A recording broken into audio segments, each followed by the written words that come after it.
When we arrived, they flew us in the Admiral's helicopter. That's how bad they needed the public affairs support. I mean, this is such a crisis for Japan. And then, for 7th Fleet doing all that they could to help. Those who might not be tracking what this was, some of our younger crowd,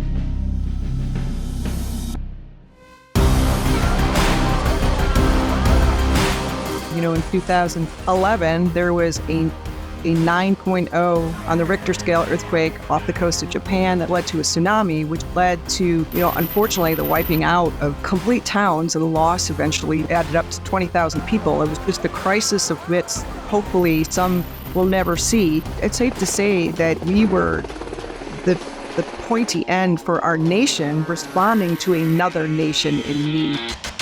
Hey, it's Tim Miller. After spending 2 decades as a photojournalist in the Navy Reserve, capturing and sharing incredible stories, I've harnessed my passion for storytelling for something truly cool. Join us as we interview amazing entrepreneurs, including veterans, while sharing captivating stories and having a great time along the way. Hey guys, thanks for showing up at 5-Star Vets. This is our inaugural podcast. I am super excited for our first guest, Admiral Paula Dunn. And I'm going to read her bio real quick because she is kind of a rock star. She's from Michigan, and you can correct me, ma'am, if I get anything wrong. You're from Michigan, inspired by a World War II dad. You began your Navy career in 1993 through OCS. You have a BA in Communications from the University of Michigan, an MA from the University of Oklahoma, and an MBA from the University of Texas. You had some advanced leadership at the Harvard University Kennedy School of Government. You did some advanced military education at the War College, and then also the Joint Forces staff. Notable deployments include supporting special operations in Iraq, crisis missions in Bahrain, and then from what I remember, you and I did tsunami response in Japan. And you had some great leadership roles, including 7th Fleet, Public Affairs, Naval Forces Central Command, and I think your most recent one, which is you were the Vice CHINFO, which the Vice Chief of Naval Information. And so let's just start off right there, and then we'll work our way backwards. There's a lot of people that don't understand that acronym, CHINFO, Chief of Naval Information. What is that? What's a vice, and how does that all work? And what did you do? Sure. The Chief of Information is the active duty senior public affairs officer, and he or she sits in the Pentagon, and they run public affairs for the entire Navy. My role as the vice, I was the reserve CHINFO, so to speak, the acronym for Chief of Information. So in that capacity, I ran the Navy Reserve Public Affairs Force, which included, mobilizing, making sure people are mobilization ready, going to their units, that sort of thing. And I was chief advisor for the Chief of Navy Reserve, which is right now Admiral John Mustin. Now, backing up, can you give me an overview of, I kind of did a bullet point of your Navy career. Can you give me an overview of just your military career in general with respect to public affairs, and then follow it up with what you're doing right now since you retired? Sure. Reader's Digest version of it is I came in right out of college, right out of Michigan. I went to Officer Candidate School, and I was active duty for 7 years, including a tour in the Pentagon at the Chief of Information Office as one of my duty stations. I transitioned to the reserve in around 2000. And shortly after that, as you know, 9/11 happened. A lot of us were mobilized, so we were very active after that point. I was at 5th Fleet. I was at 7th Fleet. As you noted, I did a tour in Iraq for CJ Soter for Joint Special Operations Task Force, and did a tour at the Joint Staff. And from the Joint Staff, I was selected for 1-star and became the Vice Chief of Information after that. So when you say you did a tour for the Joint Staff, was that in the Pentagon or is that elsewhere? No, in the Pentagon, in the Chairman's Public Affairs shop. I'm kind of curious, when you say you did a tour, were you activated then? I wasn't activated at that point. But reservists do tours just like active duty is. We have a duty station for 2 years or 3 years or whatever that tour of duty is. And then it's dependent on what they need, on how often you're on active orders. That said, I wasn't activated for the whole 3 years of that tour, but I was definitely at the Joint Staff a lot. 6 weeks at a time, a break, 4 weeks at a time, a break, maybe 2 weeks here and there. But I wasn't active the whole 3 years. What kind of work did you do? I mean, can you kind of give me a bird's eye view? Well, I think public affairs is by nature always sort of into the news of the day, and especially at the Joint Staff, which is, that's the president's senior military advisor office. So needless to say, through the last, the 4 years or the 3 years that I was there was a lot going on. So basically media relations, advising the Joint Staff. There's, plenty of admirals and generals within the Joint Staff that, need public affairs counsel for the things that they were doing. So that was the sort of things that we would do. There's also, speech writing I didn't personally do it, but our office took care of his community events, his internal communications, and his speaking engagements as well. Were there any events that stood out to you as more memorable than others during that tour? Any events as more memorable? It was definitely a memorable tour because you have to remember we went through an administration change. And so, that's for the military, we stay put and we stay constant. But it was interesting for me to see, all the political appointees, on one day be their last day. And then the next day, a whole group of people come in. And, wow. And I've been through, since I was in the Pentagon for my next tour too, I went through 2, administration changes. And so that's always interesting because like everyone, it's like all your colleagues change out and then you adapt and you go with that. Let's back up about 10 years, maybe even longer than that, probably 15 years. You and I were both deployed, for lack of better terms. We were deployed. We went to the tsunami relief in Japan. And I know we both have 2 different perspectives on it because I was more of an enlisted. The things that I did were a little more tactical. So why don't you talk about that real quickly? Well, wait a second. I've heard you say that before, that the things that you did were tactical, but the things you did were, we did this mission together.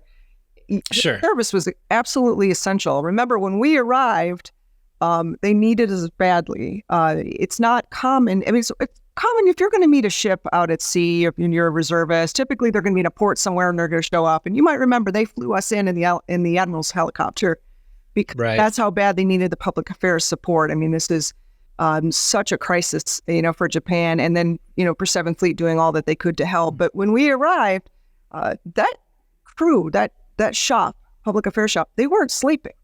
They were right. Were pretty much 24 hours sleeping a little bit they could. And so what you did was really, really important. So I know that you were on the JOC floor or the MOC floor, forgive me, Maritime Operations Center floor. And so a lot of that was reporting what was going on and keeping, public affairs activities briefs on up to the 3 stars, which what you were doing for the staff.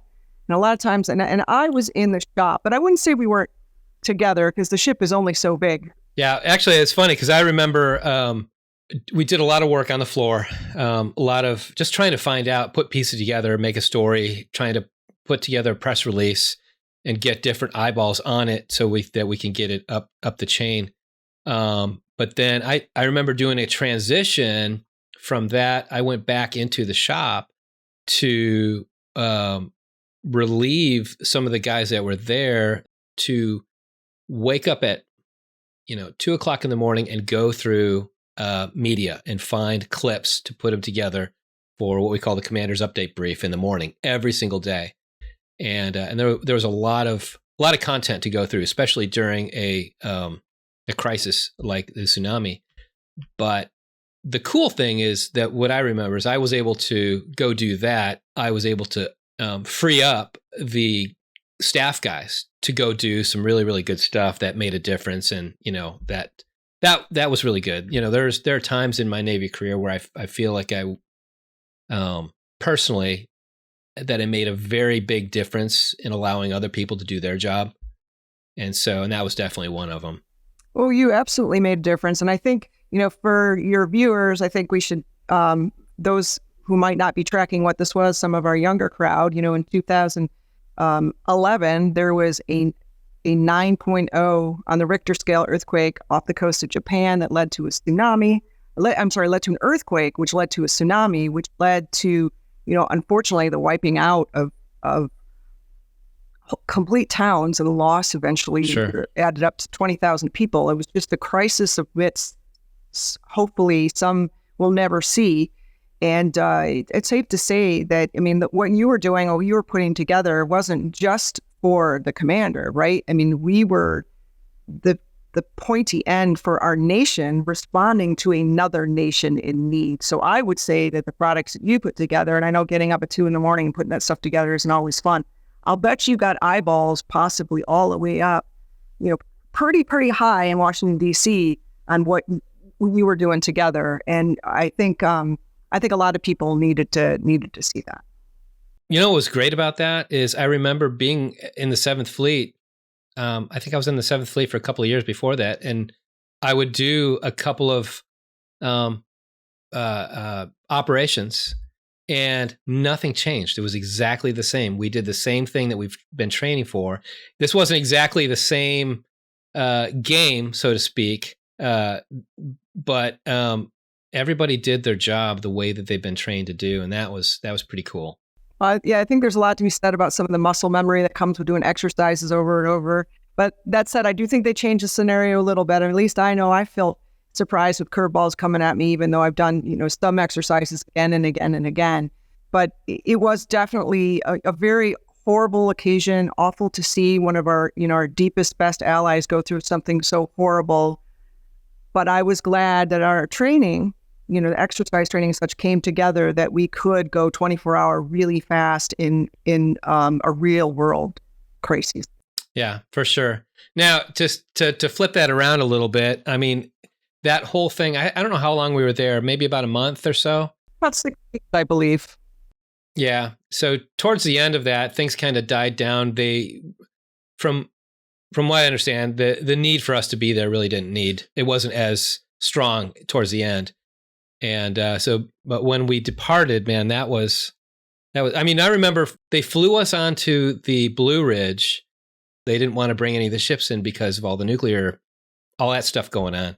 And then I remember departing from the Blue Ridge was not an easy task. There was that little bit of different of a departure once our mission was done, but I think it makes one of those amazing reserve stories, or I guess any Navy story, right? this is my recollection of it, is that we were put on the Liberty boat and in a little bit of not super high seas, but the water was cold and it was rough enough that every time there was... for anybody who doesn't know what a Liberty boat is, it's, from my very broad reservist perspective, it's just a super small boat, nothing fancy about it, and it's just to take people from point A to point B.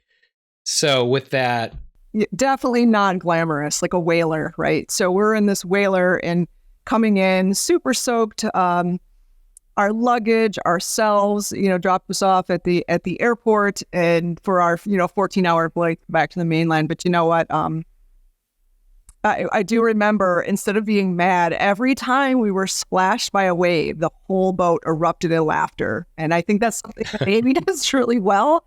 I think sometimes you've heard the term "embrace the suck." It's just like, this is just already a fun. Let's not be mad and make it a funny story later. Let's get right to the point where this is really hilarious and we're living through it together. And I do remember my shoes kind of squishing a little bit with the water when I was walking the airport. But that was so bad. But none of that. Yeah, it's actually it's funny because I remember as we were embarking. There's a lot of people, and there were a bunch of sea bags. I ended up just grabbing a bunch of sea bags and throwing them onto the rocks. And it just seems so archaic that, we're doing something so guttural, I guess. But yeah, embracing the suck. We kind of had to storm the beach there a little bit in our with our luggage. And then I don't even remember how we got from the water to the airport, but I don't think it was much more glamorous. But I was mission to be on, and but it was also good to be going home. The travel is crazy, especially actually now that I think about it. When you get to Japan, just getting to the base, you're thinking after you do the 14-hour flight, you're thinking, wow, this is great. No, then now you're on or bus for hours just to get to the base, and that's crazy in and of itself. For some reason, I didn't struggle so much going to Japan. I did, and I went out that way a lot, Japan, Korea. For me, it was always harder going the other way, whether that was to the Kingdom of Bahrain or somewhere in Europe. Those I definitely need to gauge my flights a little bit better to make sure I didn't lose the day. Sure. Do you want to talk about that a little bit, Bahrain?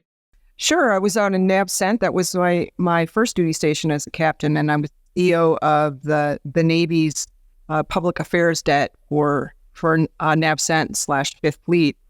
Extremely rewarding, but as you know, just like today, there's a lot going on out there, right? And so, sure. Back when I was there, back in 2000, I want to say it was 16. Forgive me if I'm off on the year by a little bit. Maybe it was 17. But what's going on now with Houthi rebels firing out of Yemen, that was going on back then too. That's crazy. At the U.S.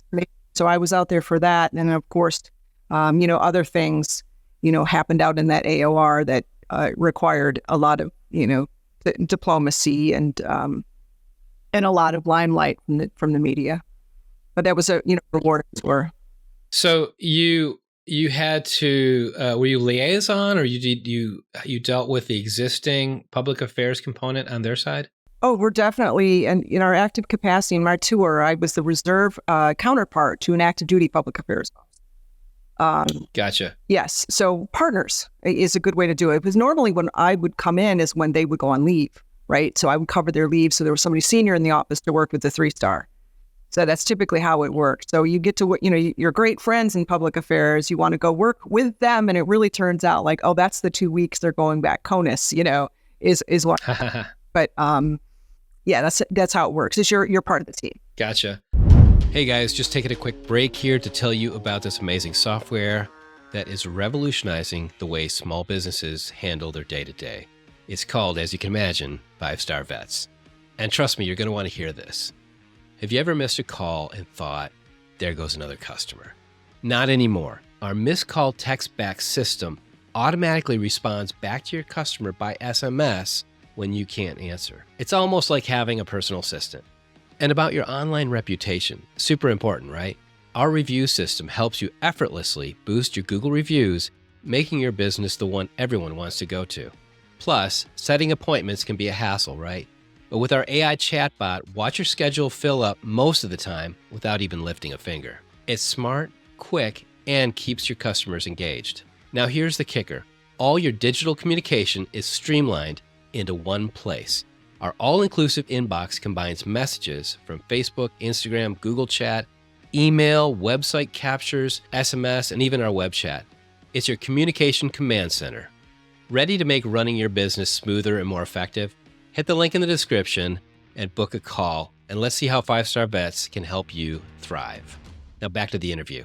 Well, so let's switch gears a little bit and talk about, in general, your path to becoming an admiral. Let me preface that and ask you, when you first came in right out of OCS, were you thinking, one day I'm going to be up there? No, absolutely not, actually. In fact, I didn't, like a lot of people, I didn't even know how long I would stay in.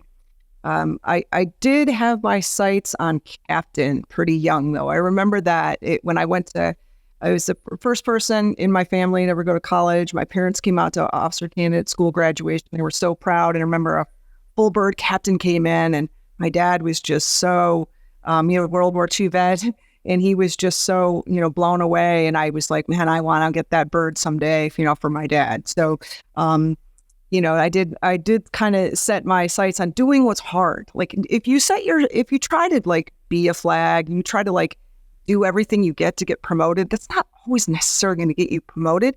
Do what the Navy needs you to do and do the things that are hard. And that's what'll get you there. And I found, so the path isn't, I don't want to say there's a path.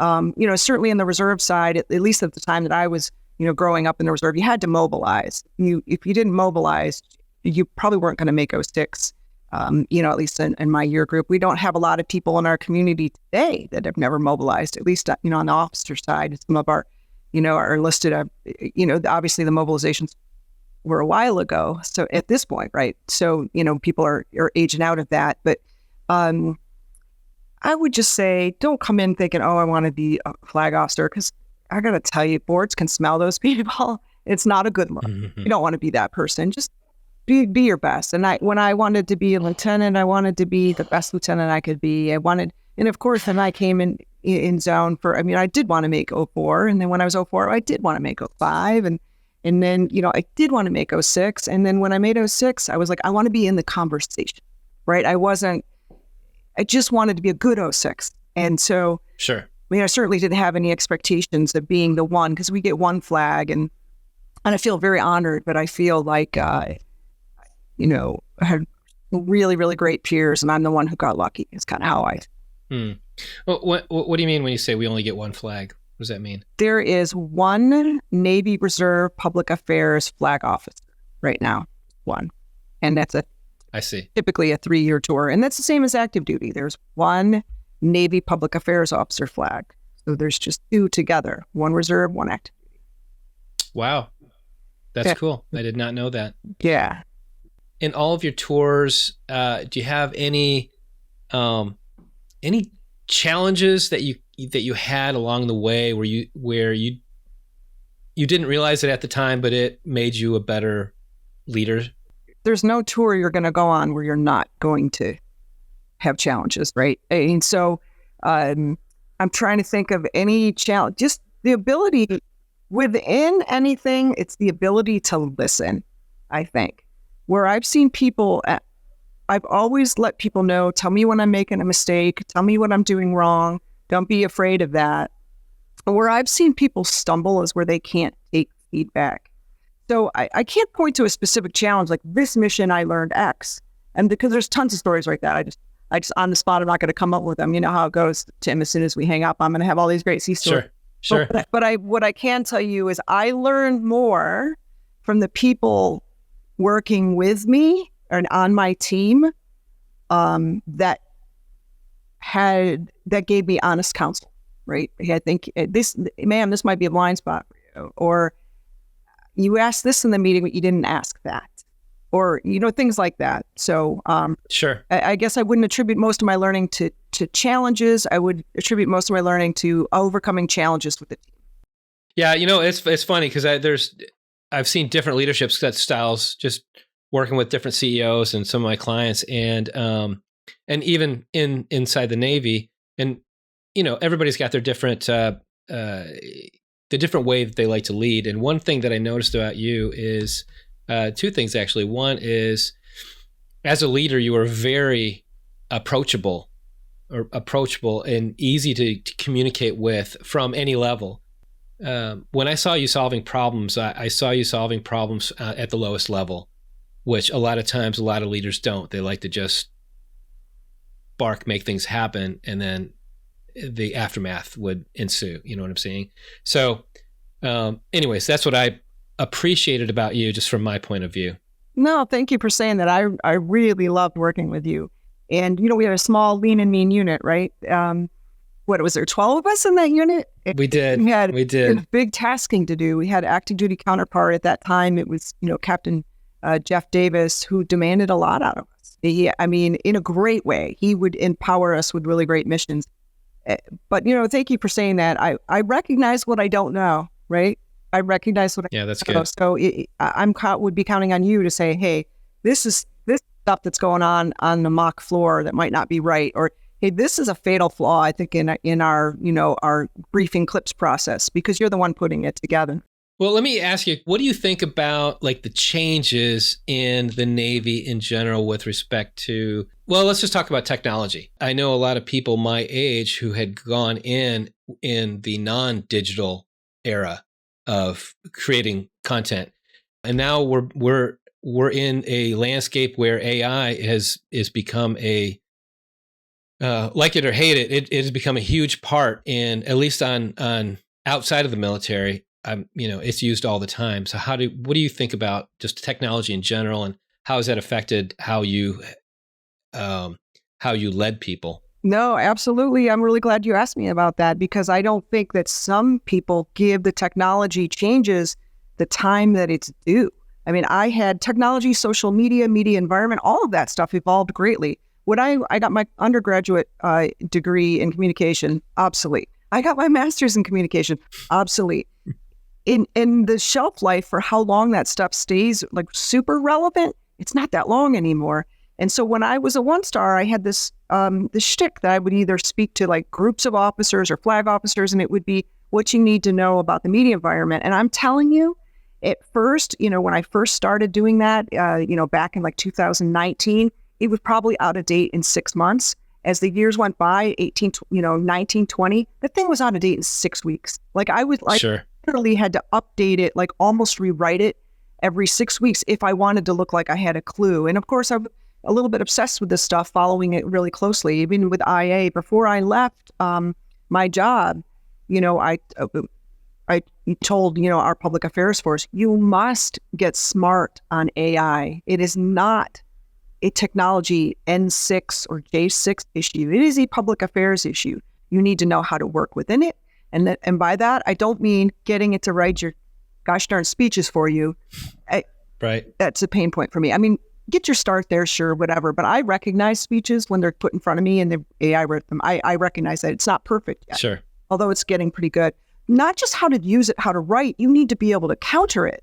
You need to be able to manipulate it. You need to know when it's coming at you.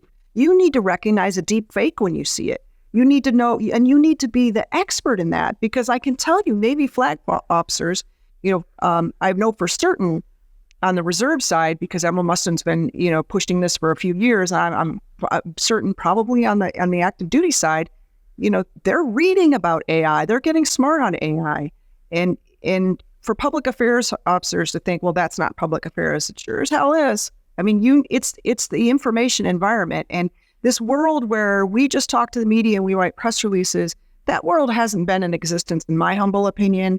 And for public affairs officers, I don't even want to put a year on it, but it would go way back. It's not going back 3 years. It's going back more than that. We need to be bigger than that, and we need to understand the entire information environment, which includes disinformation. Speaking of information, there was a lot of buzz that just happened because the Navy released one specific photo where there was a weapon that was incorrectly put together, but it was a released photo and stayed up there for a few days. What's your take on that? What's your thought about that from a public affairs perspective? I did see the photo that you're talking about, and I think like lots of people in the Navy probably made the same sucking teeth sound, right? When we saw it, I'm not in, so I'm not there. I don't know what happened or how that happened, but it's unfortunate. But social media, if you're going to be good at it, you're going to take risks, and you're also going to empower people. And when you take risks and you empower people because you want to be fast and have a young voice, mistakes are going to happen, and when they happen, you just gotta mea culpa. We made a mistake, and press forward.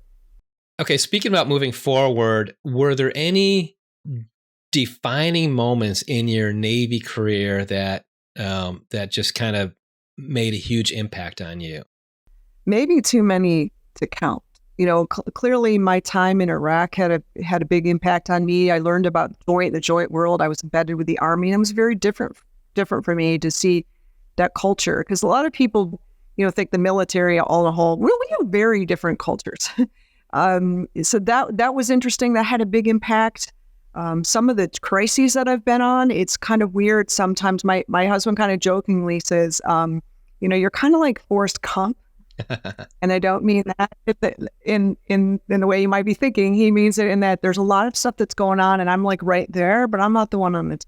And I'm not the one that is on the spotlight, but I might be, helping or assisting. And certainly, and then part of that is you don't talk about it later. That's my humble opinion. When you're a public servant and you're able to be in the room when these amazingly credible things are happening, you keep that to yourself. You learn from it. Sure. You help people get through it, but then you don't, say, hey, I was in the room when so-and-so did such and such. I mean, in my humble opinion, it's kind of like there's no statute of limitations on being a good advisor and a trusted advisor. So even though I'm retired, a lot of the things that I learned the most about, or my defining moments, oh my God, what's happening, or let's get through this, I don't really talk about them.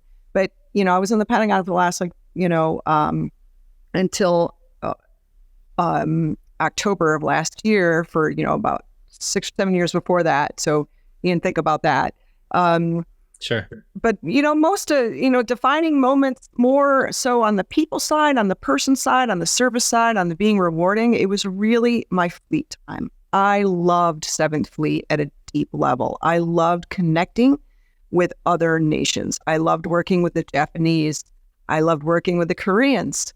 I really loved any experience that we had with some of those, some of our foreign partners, and how much what impressed all of that, and including, some of the stuff that happened in the Pentagon, it was not lost on me how much our military service members, day in and day out, are ambassadors to other countries. Like in some cases, you might be the only American they ever meet. Yeah. So let's get that right. And so I always felt a tremendous amount of responsibility. So my fleet time being with my shipmates overseas was probably the most, whether it's defining moment or most rewarding moment or all of the above, would be those. That's funny that you talk about being an ambassador, because I think I've been out to Japan probably 5 or 6 times in my career. And in the back of the room in the public affairs office, they have all these boxes full of pins. And one pin is the U.S. flag and the Korean flag, or the U.S. flag and the Japanese flag. Anytime that I went out anywhere, I would just grab a handful of those. And it's amazing to see, even Japan, you're going out buying something, and in the Japanese culture doesn't really accept tips, but I remember giving a guy this pin, and he just looked at it. He says, "Oh, that's so cool." And, just the warm fuzzies ambassador moment is, and I've, seen that over and over again in Japan. I mean, in Japan, Korea, I think I've been to Vietnam, Malaysia. It was the same thing in Malaysia.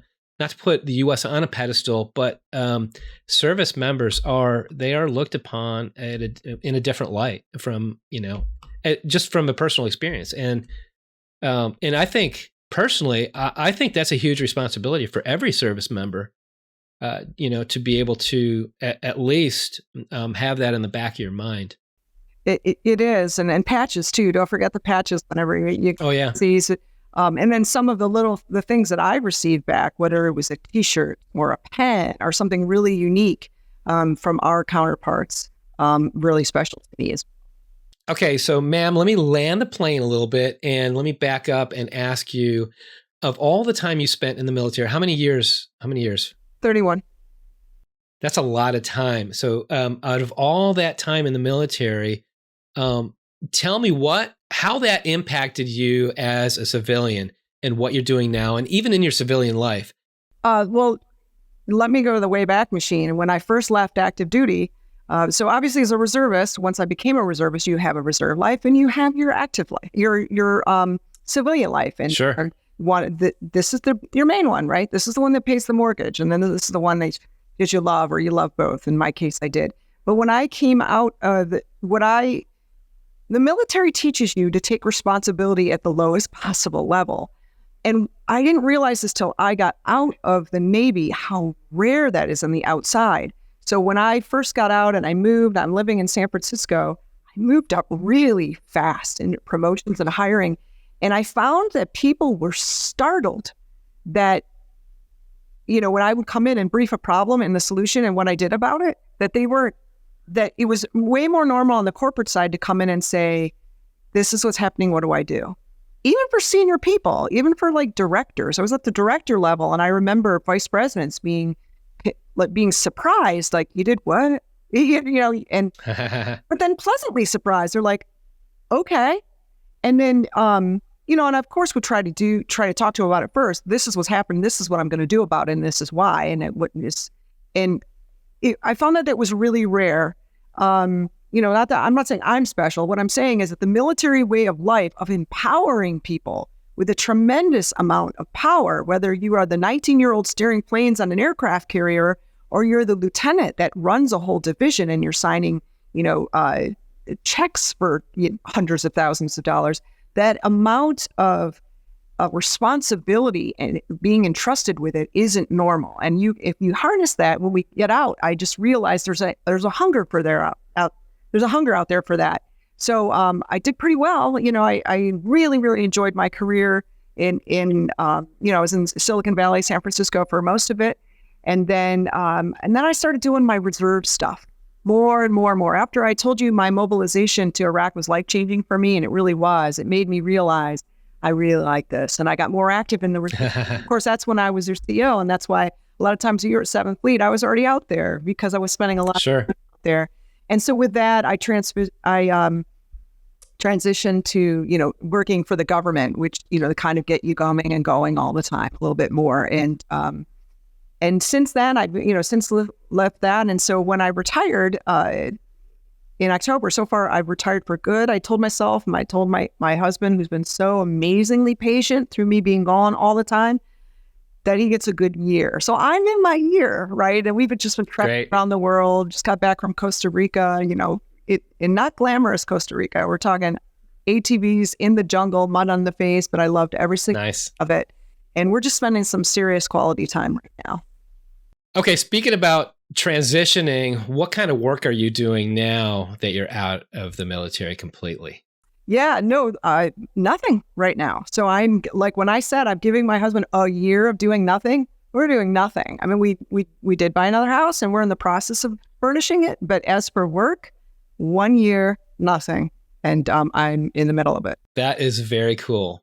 Will I remain retired forever? I don't know. But that's where I am right now. Okay, so as we land the plane, last questions, what would you say to people who might be considering joining the military at any level?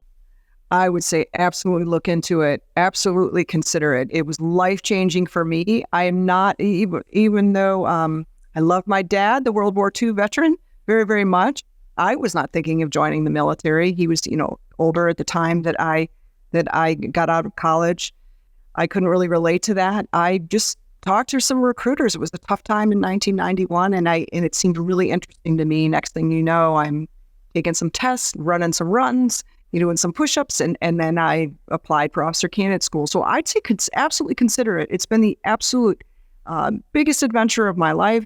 It's been the privilege of my life, really. The most interesting part of my life has been my military service. Just do your homework, right? A lot of people come in and they think, oh, I want to fly jets. And then they realize, wait a second, I don't like being at sea. Well, maybe you shouldn't have took back jets. Maybe you should pick this. Or I'm going to go in the Army because my brother was in the Army, but I don't really like the field conditions or, Marines field conditions. Well, maybe you want to look at maybe your Air Force. I mean, just think about what would my life feel like? Do I like sailing into different places? Am I okay being at sea for a while? Would that be fun for me? Just think about all of that stuff. So I would say absolutely, if it's something you're thinking about, absolutely look into it. Talk to a lot of people. Any veteran is going to talk to you about it if you ask them. They're a very supportive group with each other. I find two people identify themselves as veterans, chances are they're going to have a long conversation. Yeah, for sure. People are willing to help you that. So I would encourage it, but I'd say do your homework. Yeah, that's great. Well, ma'am, thank you so much. This has been really fun. Getting my audience to know you a little bit more, and it's been super cool. And I appreciate you being on the podcast, and I wish you success. Hey, well, thank you so much, and I wish you great success. I am really flattered that I am your first guest. I know this is going to be. It's all uphill from here. They're all only going to get better.